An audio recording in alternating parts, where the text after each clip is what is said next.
All right, we'll try it again.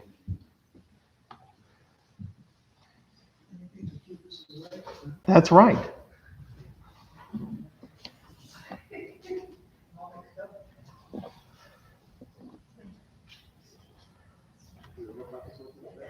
Well, I mean, it is right now.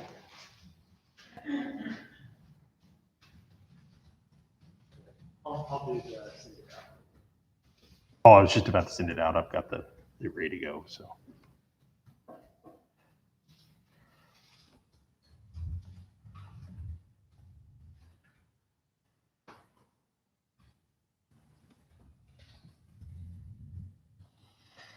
Let's see. This is what we get for not having internet at the building. And the preacher being such a cheap guy that he buys the cheapest phone service he can find. And I think his internet is streamed out of Jamaica or another country somewhere else. I don't know. So unfortunately, that means that if you're online, you lose. I know several of you were online last week and you lose it pretty easily. So we'll just have to do what we can do. Let's get our Bibles out. Let's go over to the book of 2 Samuel. We're in chapters 13 and 14 tonight, 13 and 14. Probably one of the worst chapters that we have to deal with. I remember years ago when I was early teaching, I was late 20s, and they had given me the junior high kids, and it was all girls. It was like 30 girls, and they'd eat me alive. I mean, they were rough. And like one of the early classes I got, they handed me 2 Samuel 13 and said, run with it. And that was a tough one because this is a tough chapter. I don't even want to read it in class tonight. We'll just kind of jump over it because of the circumstances that are just so awful. It really is a terrible, terrible chapter. But it had to, we can see the string that connects this to what we've been looking at, that the whole circumstances of the life of David, that this is what was going to happen. And we can actually even say, we can kind of see why the strings are connected. We can kind of say to ourselves, this isn't just God randomly doing things. I hope tonight we're able to kind of make a connection and say, you can kind of really see by David's behavior why these other behaviors are coming up in his family. And this is an important class. This is an important family class, really, to think about too sometimes as well. But just how far we get into that, I don't know. Before we go any further, though, tonight, Anthony, could I ask you, would you lead us in a prayer? Heavenly Father, thank you for this opportunity to come study your word and for many blessings that you give to us. We know that we don't deserve. We ask, Father, that you will be with Brian as he teaches the lesson, that he will have a recollection of what he studied. And Father, we think about your words, Father, and the things that you would want us to learn, apply to our lives, Father. We ask that you also be with teachers and with the kids. We ask, Father, that you will continue to guide us and continue to show us your love, and that we will always have that will and desire to always do your will. In Jesus' name we pray. Amen. Amen. Thank you very much, Anthony. That would be my mother calling me. So, you should always take a call from your mother, but maybe not in Bible class. As we kind of pick up tonight and we move forward, one of the things we want to think about here is to talk about David and his family. Who is David's oldest son? Who is David's oldest son? Not an easy question because we don't talk about it a lot, but who is David's oldest son? Do you know? It's not Absalom. And it's funny because I thought it was Absalom. Absalom's actually his third oldest son. I'll give you a hint. I'll give you a hint that doesn't help you. The second oldest is Chalib, who is the son of Abigail. Oldest son is the one we're about to meet, Amnon. So it's kind of interesting that Amnon is the guy that, theoretically should become king. That's not how it always works. In fact, that's not how it works a lot of times in the Bible. But that's kind of our point, too, that Amnon is the one that's the oldest. So, he would have the most privilege and such. But what we're introduced to here is that Absalom, the son of, Absalom, the son of David, had a lovely sister whose name was Tamar. Now, why does it call her Absalom's sister and not say the next person we're meeting, Amnon? What do you think? Probably a full sister. Yeah, that's probably the likeliest guess here. She's a lovely girl. Tamar is her name. And Amnon, the son of David, loved her. Now, the very first thing we think of is that, how repulsive is this? The concept of incest. Are there any other half siblings in the Bible that are married? Very famous one, Abraham. Yeah. So it wasn't quite as the way we would look at it today. It wasn't quite seen the same way that we would look at it today. We know that, marrying cousins was a pretty common thing. Jacob, would marry his, cousins, Isaac. So that's not an unusual, unheard of thing. So that's, from our perspective, that's not what is really disturbing about this whole story. It's the fact that his affection, it completely drives him to some evil deeds. And of course, that's the thing that we really think of the most when we think of this. We think of Amnon's evil deed and what he does here, that he violates his sister. Now, it's kind of interesting how this all is brought about, because he loves her, and what's interesting to me, it just describes him sick with love. Now, he has a friend who is you could say the son of David's brother, which makes him his cousin. And he says, hey, I got an idea. This is how you work this out. And so he says, you pretend to be sick. You tell him that you want her to bring you stuff to eat. And I don't know what this cousin is thinking. Is he just thinking you have a moment alone to talk? Or was he plotting with Amnon what was actually going to happen? And it happens, of course. Verse 10, Amnon has Tamar bring the food to him, and then he violates her. Now, and she's resisting as best she can. This happens. And then what's fascinating, and I'm going to come back about this, verse 15, Amnon then would hate her, it says. He hates her exceedingly. So the hatred he hated her with was greater than the love which he had for her. So he throws her out. And she says, no. She said, don't throw me out, because that's shameful too. This is already bad enough. And why might she think that way? What did the law say about a moment like this? It's kind of a rough part of the law. Let's not, no doubt about that. But what did the law say the solution here was? It's not, like I said, it's not pleasant. It's not something that feels good, but it was a part of the law.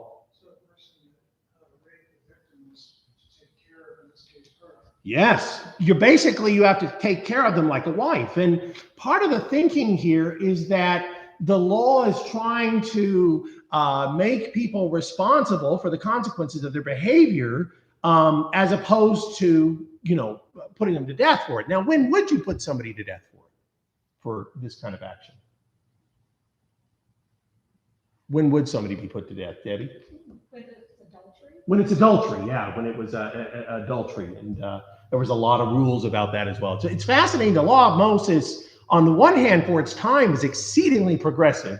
On the other hand, the way we look at it is almost disturbing. There's just no question about that. And not something that we really struggle sometimes to get a good sense of this. Go ahead.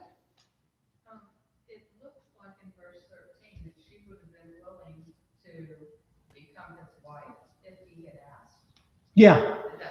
That's what she says. He won't withhold me from you. And that's an awful thing, but at the same time, it's the only answer to her coming out of this with her dignity. That's a big part of what this is too. So again, I don't pretend to think that this was a good solution, but the idea was, at least this way, her dignity is still intact. And that's certainly what she sees out of this whole circumstance. Ryan? This seems like it'd be a violation of Leviticus 18:11, which says that you do not uncover the nakedness of your father's daughter, your father's wife's daughter.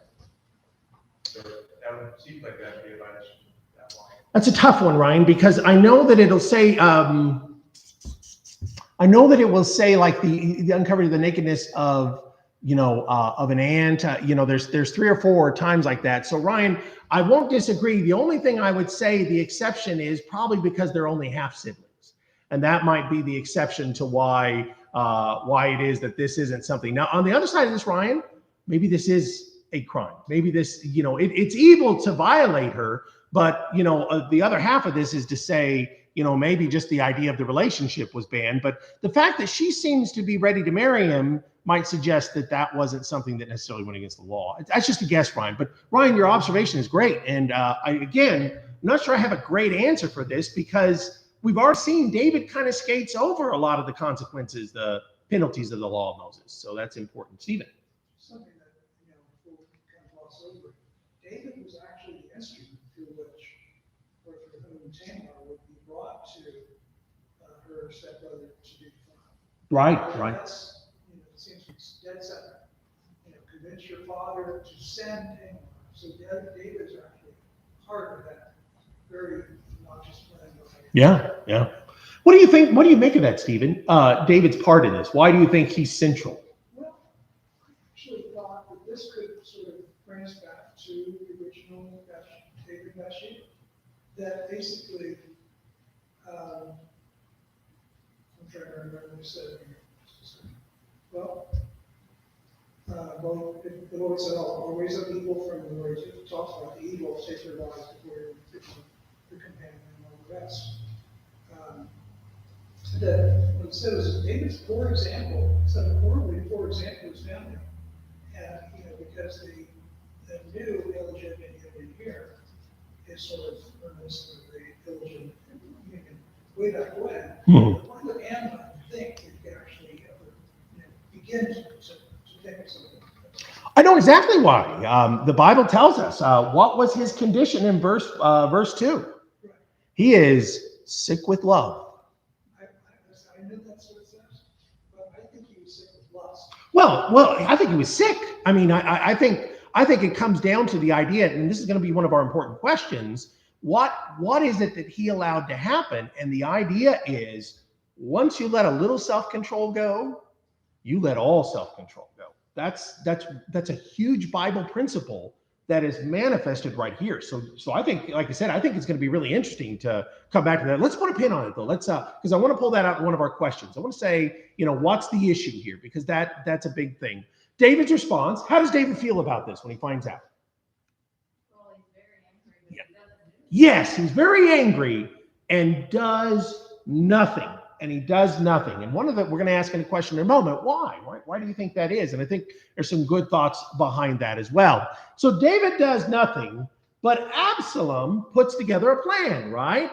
And Absalom puts together this plan, a plan over a long period of time.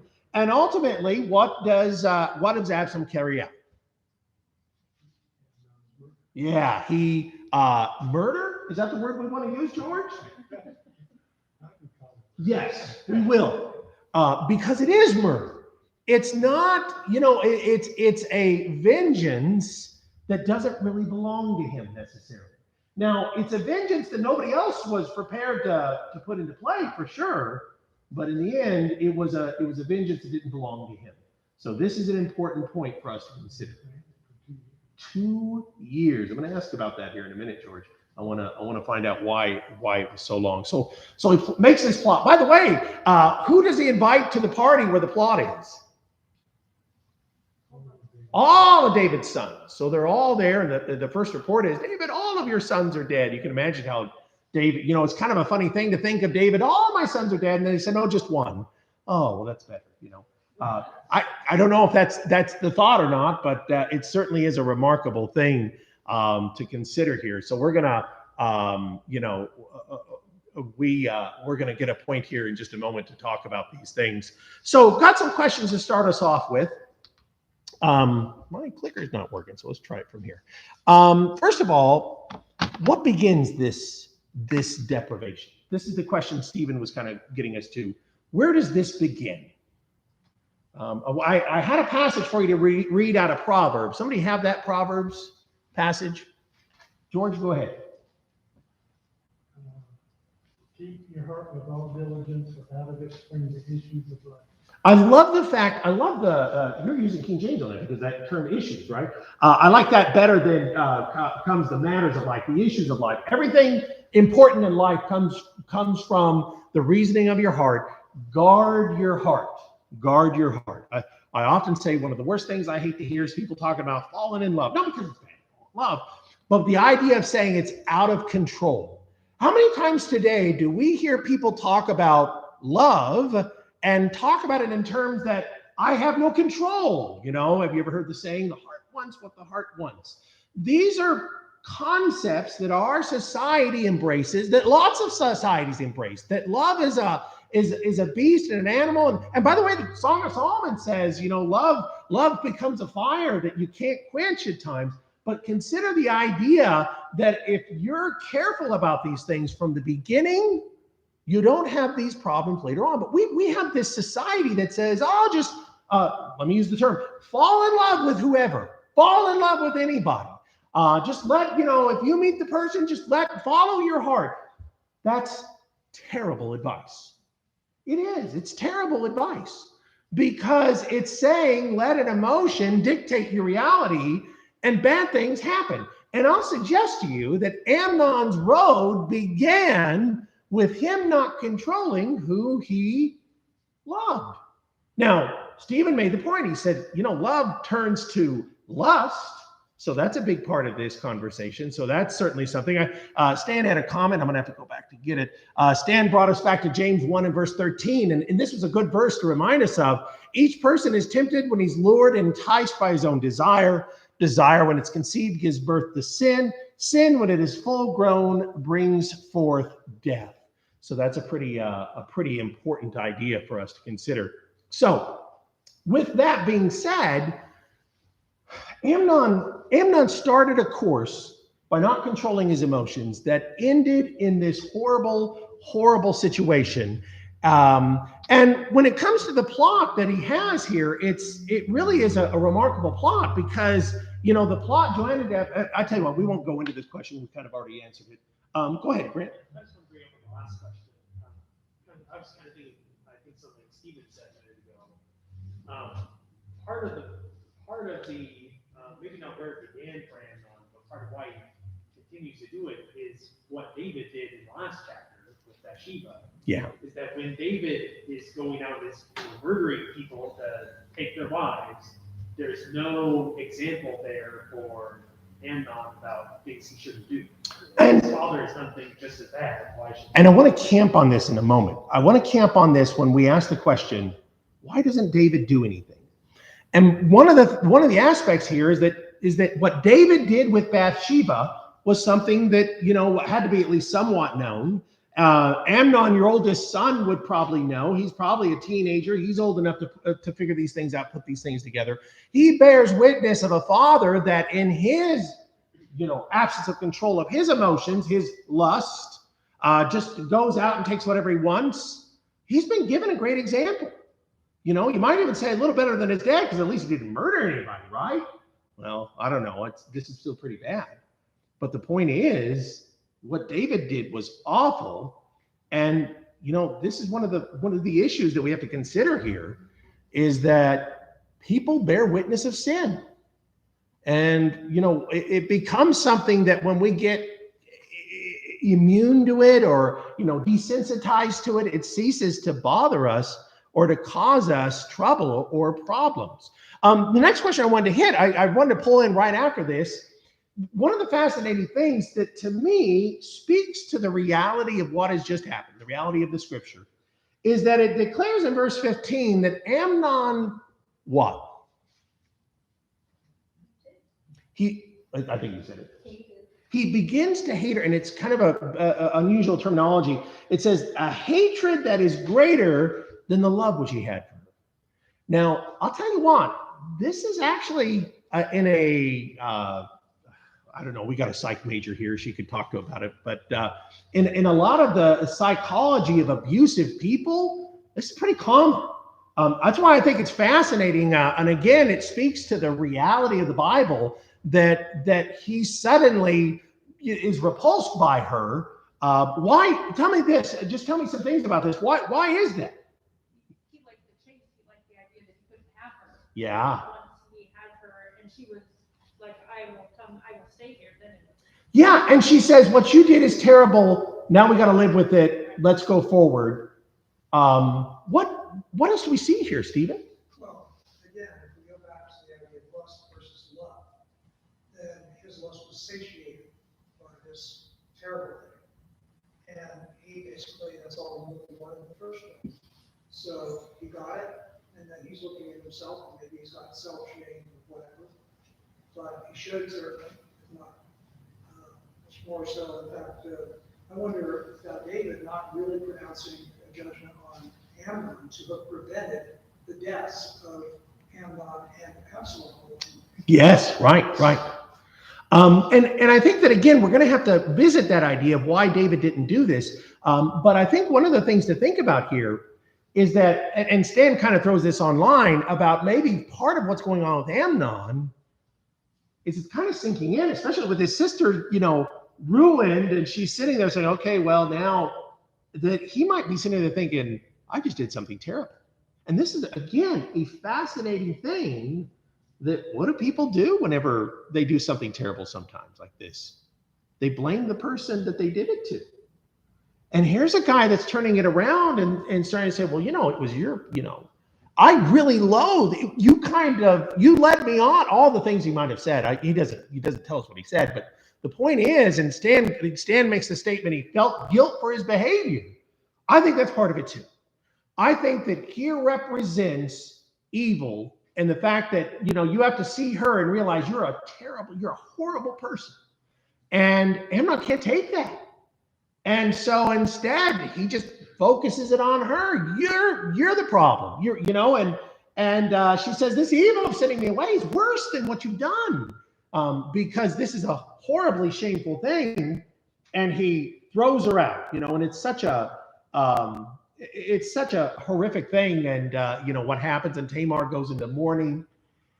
We just can't appreciate enough how awful this story is. And the big question is, of course, David's doing nothing. You guys have already kind of fished around on this, and I think you know the answer. Why did David do nothing? Why doesn't David come in there and come down and, I say, put him to death. I got to be careful to say the concept of the death penalty is vague here. I think he should die. I think anybody reasonable would think he should die. David does nothing.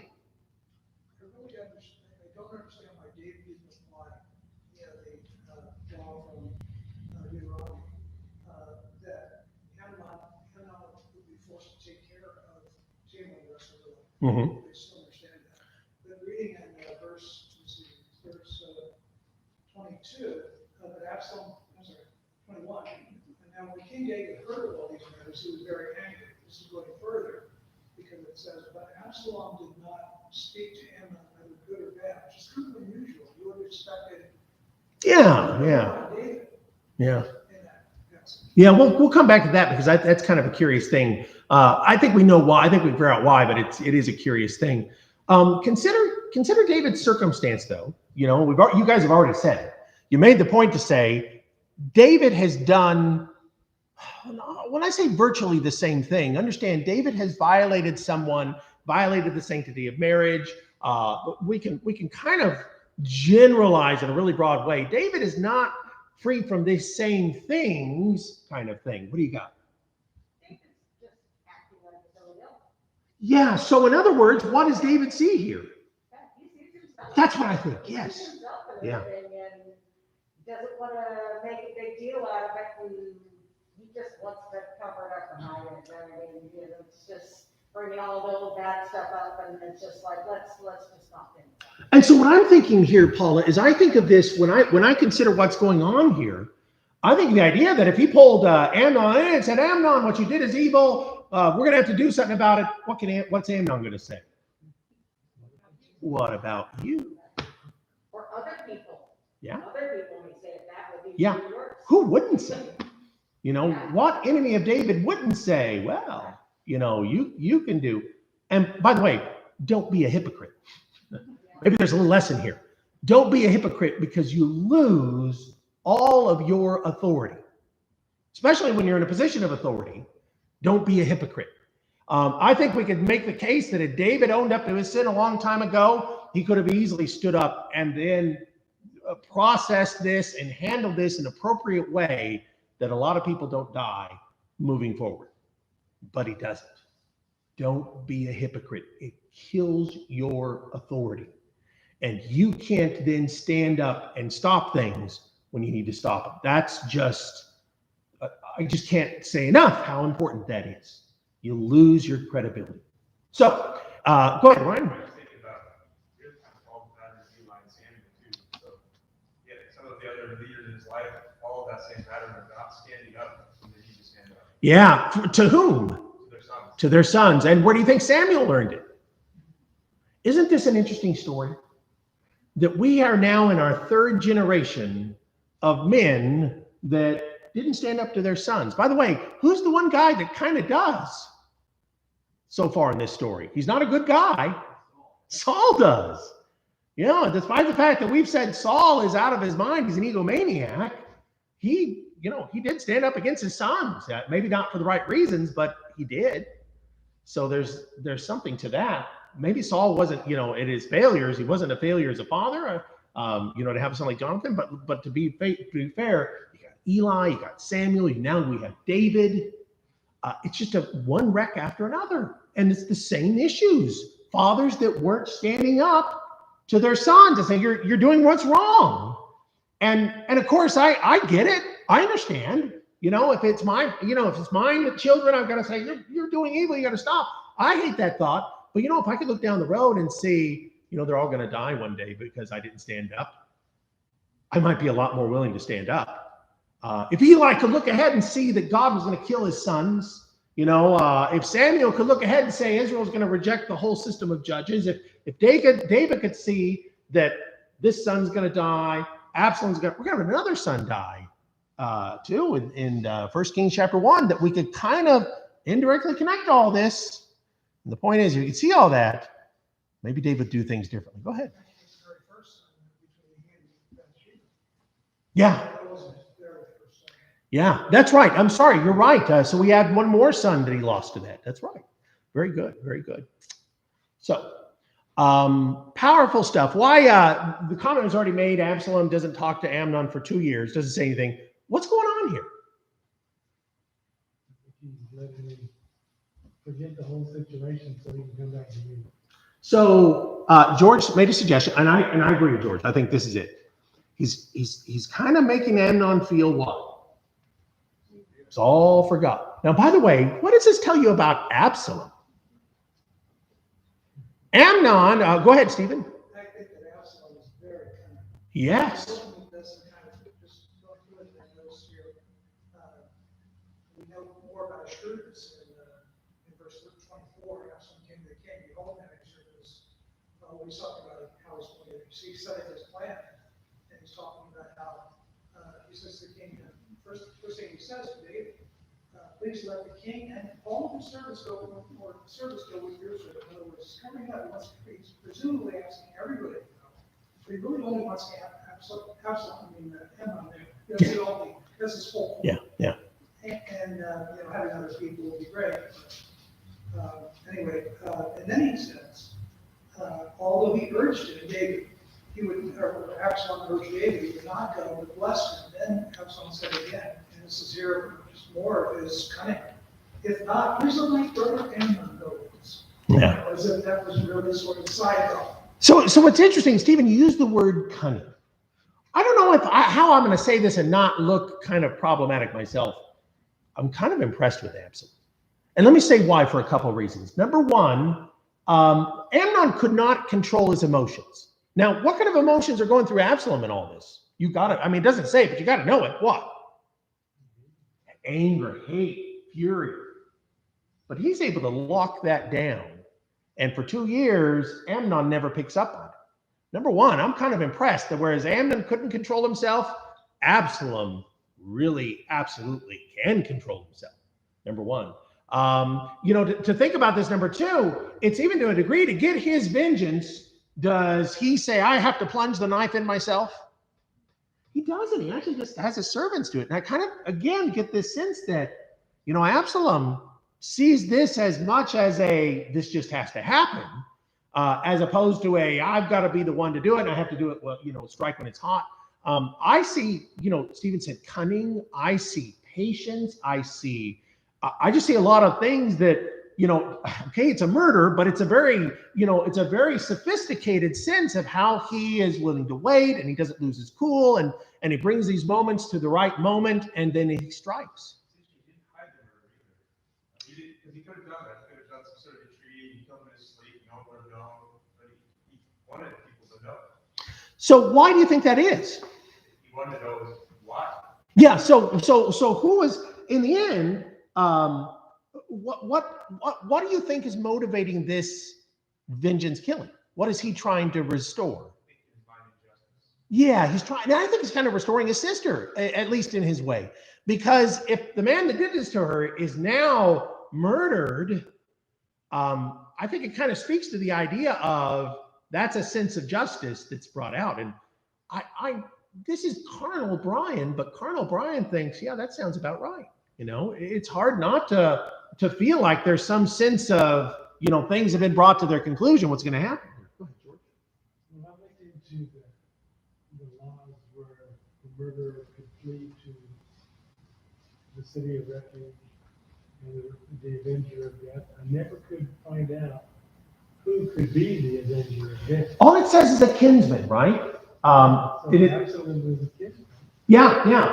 Well, so, and it's kind of a strange thing, George, because one of the things I've wondered about the idea of the blood avenger is if maybe nobody really wants to be the blood avenger, maybe they didn't have one. I've kind of wondered if that's part of the process of the law, that maybe if everybody said this was a just deed, nobody's going to avenge it, that might actually be the case sometimes. I don't know. It's purely speculative on my part, because I just don't know what's going to happen here, as far as, but by the way, George, let's go ahead and nail this down.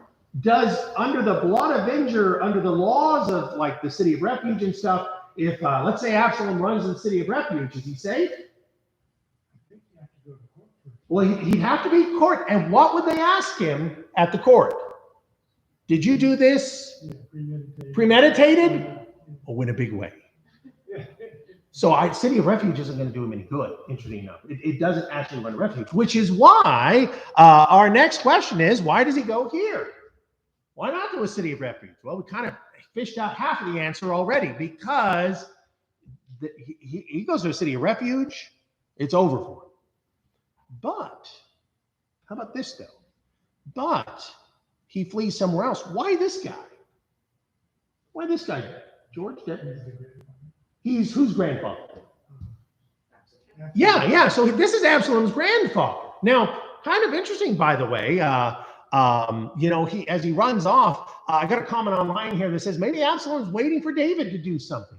And I'm curious that I think he's at least waiting to see if David will do something. But again, part of my suspicion is Absalom might be playing the card to say my father doesn't do anything. And that might be what it's all about. He also knows that he's safe as his grandfather was king. Yeah. Because his grandfather was the king. Right. So he's got a king in this location here. He's got his name is obviously his king in Israel. So Yeah. He basically is in a sense in a safe nation, because any kind of assault or murder, whatever might happen if David were to go there with troops or something, might be considered an act of war. Now, here's the thing I think is really interesting. So as we kind of finish up here, and by the way, I think what you're saying is interesting. He's very safe there, but who wants him back? David. And I think this is neat, by the way. And I think it speaks to the idea that maybe David looks at this and understands, yeah, I get what happened. It says that he mourned his son, every day. But it's interesting when it talks about him, the king, his servants wept bitterly, all of this circumstance. But in the end, who I think he's mourning the most for in these last few verses? The absence of Absalom. Yeah, I think Absalom's the one. By the way, we read this a little further on in the next chapter. Absalom was what kind of guy? Good looking, very smart, sophisticated. I'll say this carefully. You're not supposed to have a favorite son, but we see it a lot. I would guess Absalom might be the favorite son. I could see a lot of reasons why. And I could see the David saying, yeah, it doesn't matter you killed your brother. I miss you. Wish you came back. Go ahead.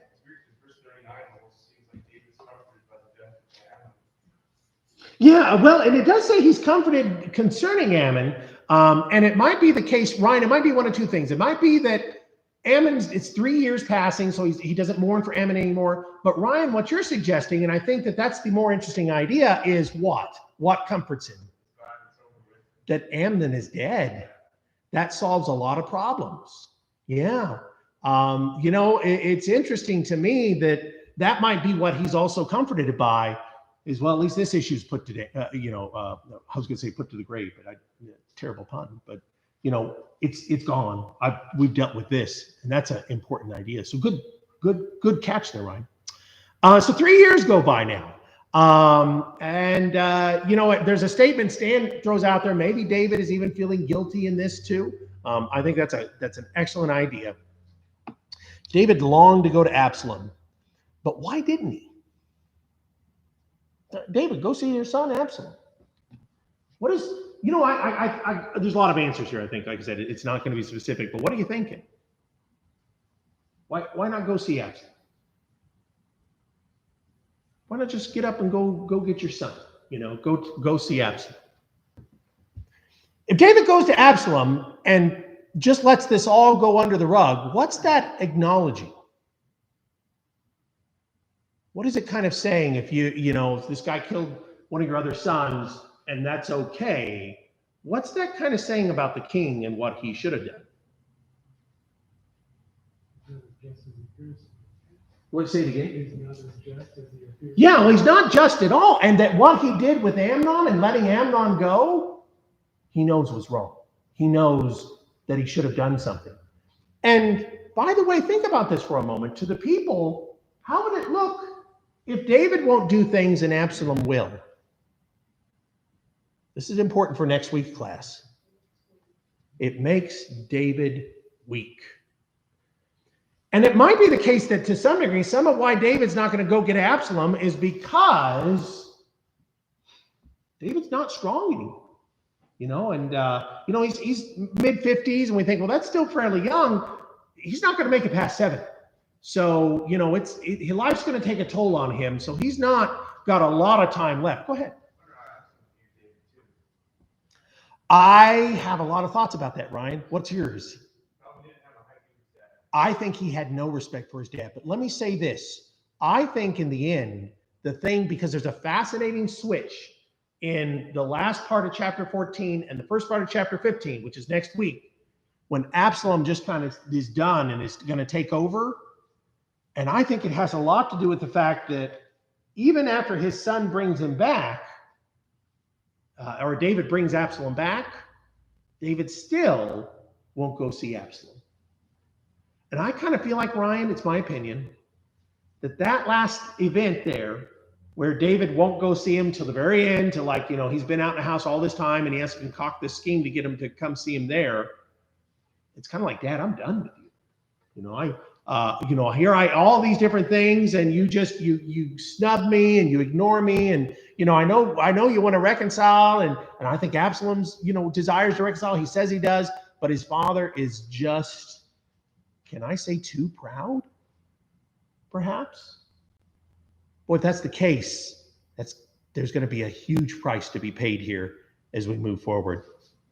Stan throws out an idea that says one thing is David doesn't make an attempt to go get Absalom because it might require him to sentence him to death for murder. Very, very possible. Because if he doesn't, he's acknowledging he should have done something. And if he won't acknowledge that, he's really in a quandary here. So that's a really important idea. So 3 years they're away from each other, and Joab comes up with a scheme. Kind of that Joab. Why does Joab do it? Because he's a conniving fellow. It is conniving. Why don't we use that word enough? Conniving. That's kind of strange. Why does Joab do this? Because what's our word for Joab? Joab is loyal. And when Joab sees the king brokenhearted, Joab says, well, I'll fix it. And by the way, that's Joab's thing, as he says, the king doesn't know what he wants. I'll take care of it. He'll do that a lot. The king doesn't really know what he wants. I'll take care of it. But he's loyal. So he concocts this scheme by getting this wise woman to come and, go through this story of, her son fleeing and, the blood avenger and how she wants him back and really gets at David's heartstrings in this story. And of course, then when David figures out, well, this wise old woman really kind of turns the table on him. So he has to acknowledge, okay, I should have brought him back. David will decide to bring him back. Even then, though, David won't go see Absalom. Like I said, I think that's a big deal. I think that's a big thing as far as what's happening here, that he just won't come see him. What is Absalom? Oh, actually, let's hold on that. I want to get a question out of that for a second here. First of all, why do you think Joab just go in and say, David, I've ordered Absalom to be brought back? Why wouldn't Joab just do that? This is kind of a convoluted plan. What do you think? Why wouldn't he just order him, Stephen? Well, since it would, one of the things that I thought was very interesting was that he is trying to play on David's sympathy, first of all. This is a widow who would invite sympathy. She lived at home, or lived at a distance from Jerusalem in this particular location. She was old. She wore clothes of mourning. She brought a case. Her family had been stricken to David. She brought a case that was not too unfamiliar